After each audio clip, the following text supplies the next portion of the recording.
policías de antidrogas. Sí. De infiltración, sería conveniente pasarle a la brigada polígrafo. Y él me responde, si pasamos polígrafo nos vamos todos.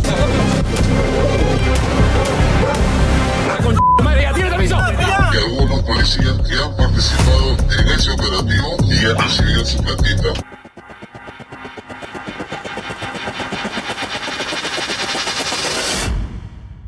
Mientras en Perú se hablaba de su captura y de su misteriosa novia paraguaya, una revelación estremeció a todos.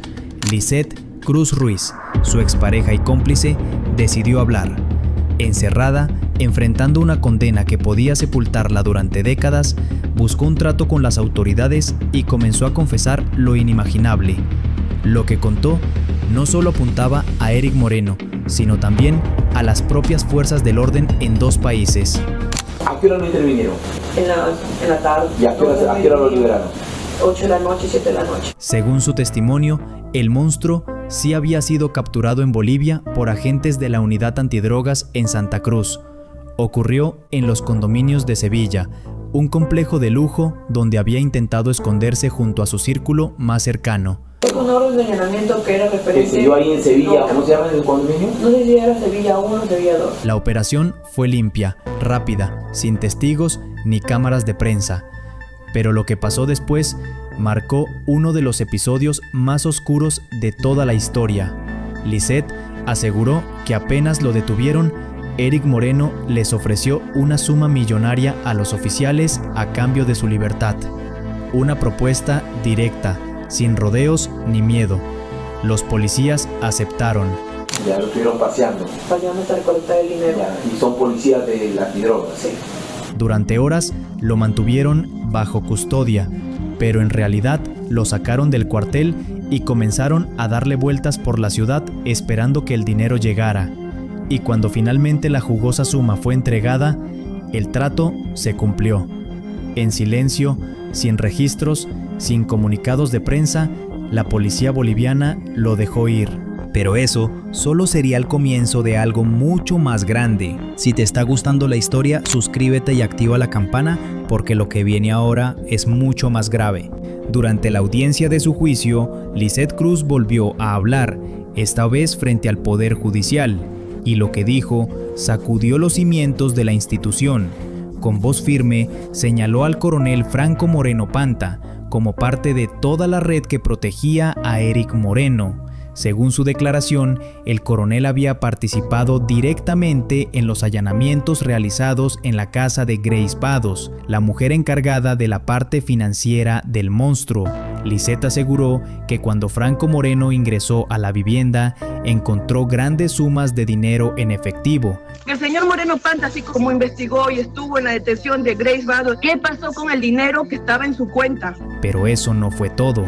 También habría incautado los millones que Grace Vados mantenía en sus cuentas bancarias, dinero que jamás fue reportado ante las autoridades. En otras palabras, el botín desapareció y el silencio se compró con billetes. El señor Moreno solamente figura el dinero que recogió del departamento, más no el dinero que había en cuenta. Pero ¿quién era realmente el coronel Franco Moreno Panta? Nada menos que el mismo oficial que viajó a Paraguay cuando capturaron al monstruo. Andrés tenía 1 millón en su casa y la policía pintó eso. En uno de los videos filtrados se le ve hablando con Eric Moreno, cara a cara, sin esposas, sin gritos, sin protocolos. Allí, el propio coronel reconoce haber tenido comunicación con él desde el 2021. En el caso lo que uno te metió en el año 2021 cuando hablé contigo. Le habla con familiaridad y hasta le confiesa que alguna vez intercambiaron un secuestrado por un detenido. Claro, sí, hablé contigo. Cuando te quité un secuestrado, que tú lo tenías y te lo intercambié con un detenido. Una negociación impensable, un pacto entre la ley y el crimen. Y como si no bastara, le advierte casi con tono paternal que no vuelva a secuestrar, como si un criminal de esa calaña fuera a obedecer. Y te dije, bótame secuestrado, te devuelvo tu detenido. Hablamos y te dije, no vuelvas a secuestrar. Aquella escena reveló lo que muchos sospechaban hacía tiempo. El monstruo no solo tenía poder por miedo o dinero, lo tenía porque parte del sistema lo protegía desde adentro. Lizeth Cruz no se detuvo ahí. En medio de su testimonio mencionó otro nombre, uno que hasta entonces había permanecido oculto entre los informes y silencios oficiales: John Jairo Arancibia, alias JJ. Según Lizeth, aquel policía fue uno de los primeros en darle verdadero poder al monstruo. En los primeros años, Eric Moreno no contaba con el arsenal de guerra que hoy se le conoce. Apenas tenía un puñado de armas viejas y algunos contactos menores, pero todo cambió cuando apareció JJ. Usando su placa y su rango, le abrió las puertas del infierno. Tenía acceso a armamento policial, vehículos y municiones, y no dudó en ponerlos al servicio del crimen. Todo comenzó por una disputa personal, una guerra de egos y poder. JJ había tenido un enfrentamiento con el capo Adam Smith Lucano, alias El Jorobado, otro de los peces gordos de Lampa Limeña, y en esa rivalidad decidió unir fuerzas con Eric Moreno para eliminar a su enemigo. Desde entonces, los injertos del Cono Norte comenzaron a crecer. Los videos que el monstruo enviaba mostrando a su grupo armado y jurando venganza estaban grabados con las mismas armas que JJ les proporcionaba desde la institución policial. Te da plazo de 24 horas para que devuelvan el Cono Norte. Atentamente, los injertos del Cono Norte. Su hermano también pertenecían a la Policía Nacional del Perú. Tenían contactos en distintas comisarías de Lima Norte, lo que garantizaba protección total. Cada operativo, cada redada, cada intento por atrapar al monstruo terminaba siempre igual, en fracaso, porque alguien desde adentro los estaba cuidando. Y no solo eso, JJ no era un simple cómplice, era el número 2 dentro de la temida organización criminal Los Injertos del Cono Norte. El monstruo daba las órdenes, pero era JJ quien las ejecutaba con precisión militar. Una sociedad entre la ley y el delito, una hermandad forjada con sangre, traición y poder. Pero la historia no terminaba ahí. Detrás del uniforme, detrás de las placas y los saludos protocolares, había sombras que se movían al ritmo del dinero y el miedo. Uno de ellos era Giorgi Israel Araujo Alba, conocido en el bajo mundo como Puita, oficial en actividad, miembro de la Policía Nacional del Perú y al mismo tiempo uno de los tantos infiltrados que trabajaban desde adentro para el monstruo. Araujo conocía a Eric Moreno desde mucho antes de vestir el uniforme, y cuando decidió postular a la escuela de cadetes, ya sabía para quién lo hacía. Su ingreso a la PNP no fue por vocación, fue una estrategia, una misión silenciosa para posicionarse en los lugares correctos y proteger los intereses del crimen. Una vez dentro, logró ser asignado a la de Pincri de Caraballo, una zona clave para los negocios de la banda. Desde allí, Puita empezó a trabajar directamente para su patrón. Le filtraba información sobre operativos, nombres de agentes encubiertos, movimientos de inteligencia y hasta rutas seguras para escapar. Pero lo más alarmante era su alcance. No solo tenía contactos en comisarías locales, también se movía dentro de unidades élite como la SWAT, el Grupo de Operaciones Especiales de la Policía. Su poder iba más allá del terreno. Tenía acceso directo al sistema interno de la PNP. Cuando alguno de los miembros de los injertos caía detenido, Puita intervenía desde adentro, manipulaba reportes, borraba evidencias y lograba que las carpetas fiscales simplemente desaparecieran. Sin embargo, su nombre volvería a salir a la luz de una forma aún más siniestra. Puita mantenía vínculos con Jesús Abraham Victoria Vallejo, primo de la empresaria secuestrada Jacqueline Salazar Flores. Sí, su propio familiar la había traicionado. Fue él quien entregó toda la información sobre sus movimientos, rutinas y hasta las cámaras de su vivienda. Con esos datos, el secuestro fue un golpe quirúrgico planificado al detalle. Pero lo que vino después encendió las alarmas dentro de la misma policía, el equipo de inteligencia de la PNP. Tras semanas de seguimiento rodearon a vivienda de Puita. Entraron piso por piso revisando cada rincón, hasta que finalmente lo encontraron escondido en el último nivel del edificio. Lo que pocos saben es que segundos antes de ser hallado, Poita acababa de lanzar su celular por la ventana.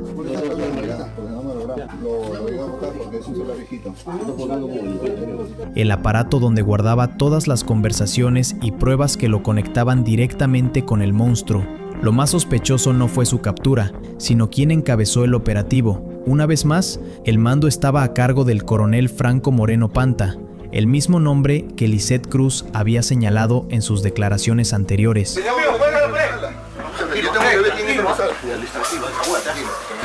Lo extraño era que otros altos mandos también habían pedido liderar la intervención, entre ellos el comandante Francisco Rivadeneira, pero fueron apartados sin explicación. Aún más inquietante fue lo que ocurrió dentro, cuando Poita fue encontrado y el allanamiento comenzó a ser grabado. El coronel Moreno Panta ordenó algo inusual. Pidió al agente encargado de la cámara que se retirara del lugar. Lo hizo porque justo en ese instante le hablaba en voz baja a Poita, diciéndole que Gras Bados ya lo había delatado.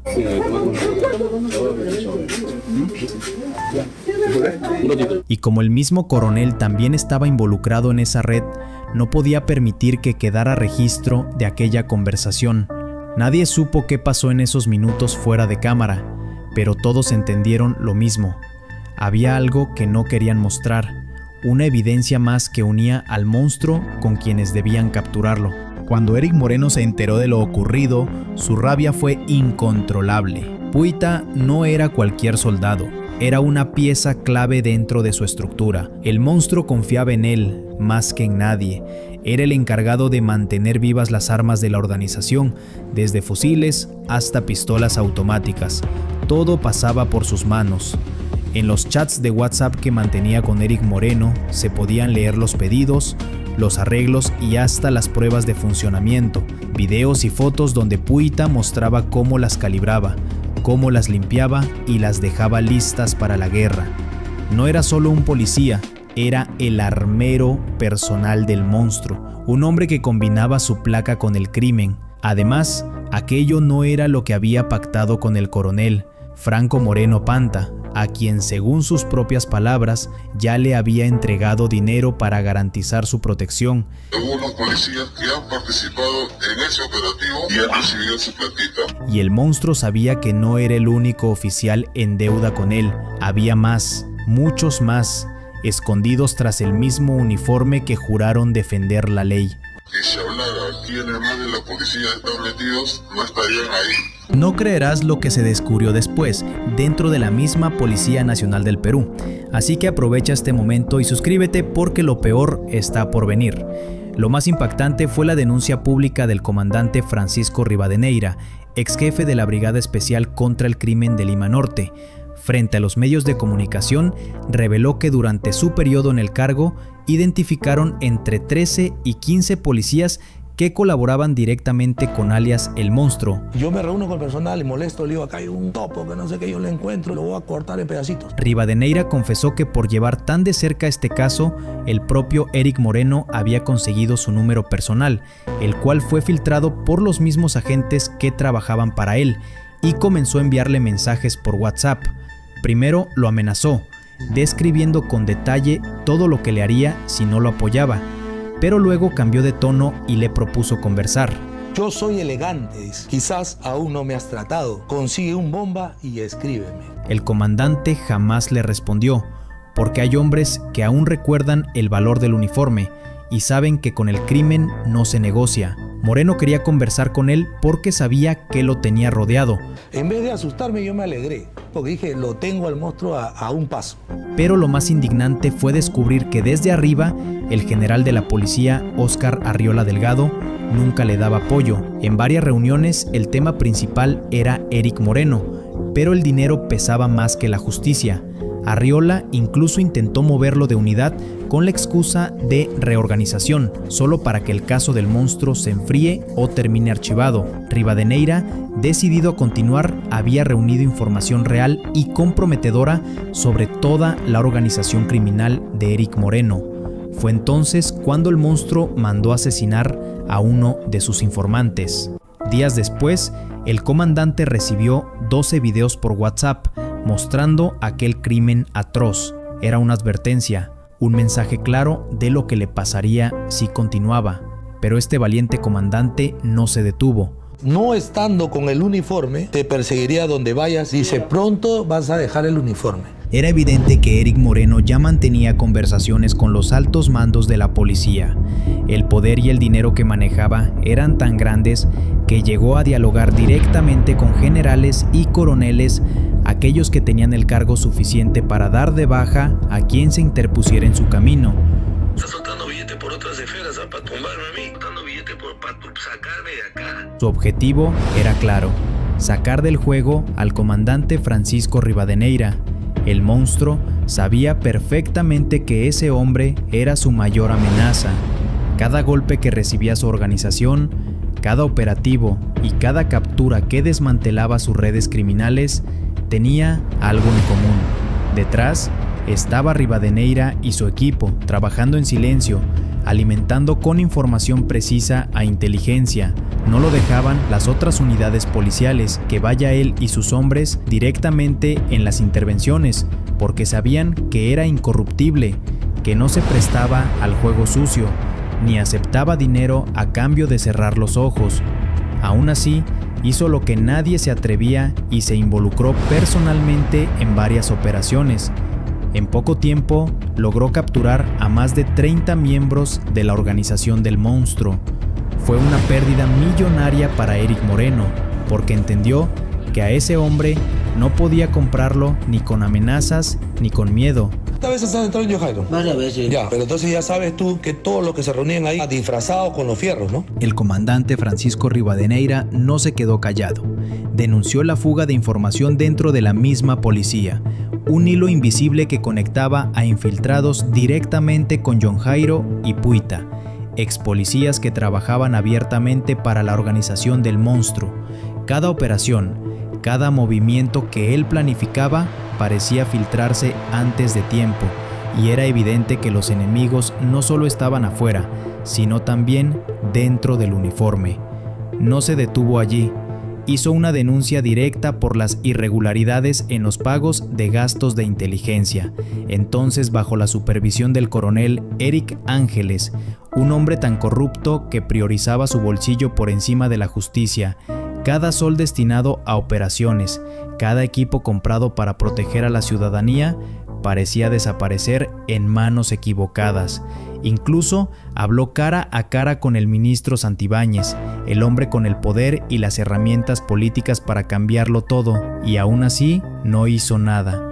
Todo estaba comprado, todo controlado por Eric Moreno. Rivadeneira confesó que sentía una frustración profunda. En verdad, estas cosas me indignan y me conmocionan porque yo ya estaba a punto de agarrar los monstruos. El coronel y el sistema entero no le daban apoyo, lo dejaban solo frente al monstruo mientras él veía cómo la ley se corrompía y su trabajo era obstaculizado por aquellos que deberían protegerla.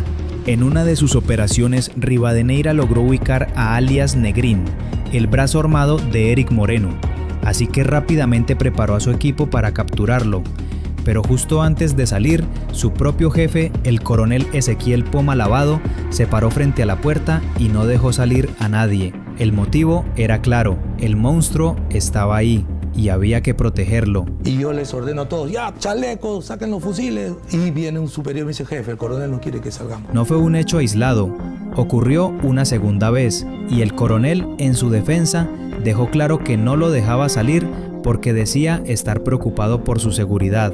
El general me dice, tu jefe está preocupado por tu seguridad, que por eso no dejó salir a nadie. Yo digo, disculpe, somos policía, ¿no? Por más que Moreno intentó convencer al comandante, nunca logró corromperlo. Al ver que no podía convencerlo, Eric Moreno pagó una suma millonaria al general Arriola Delgado y al ministro Juan José Santibáñez, quien movió sus influencias hasta lograr algo devastador: dar de baja al comandante Francisco Rivadeneira. Así que días después lo expulsaron de la institución, quitándole todo su poder y todo su rango. Entiendo que lo pasaron al retiro por denunciar que había filtración de efectivos policiales y que se estaban tirando el dinero. Hoy, pese a estar retirado, Rivadeneira sigue denunciando la corrupción policial que alguna vez vio de cerca. Esto fue solo una parte de la verdad.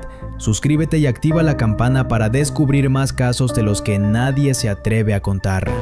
Dicen que la ley siempre llega, pero ¿qué pasa cuando la ley misma lo protege? Quiero saber qué piensas. Déjame tu opinión en los comentarios. ¿Qué es peor? ¿El monstruo que mataba o los policías que lo protegían? Y si pensabas que este fue un caso aislado, te equivocas. En mi lista de reproducción verás cómo todo esto forma parte de algo mucho más grande.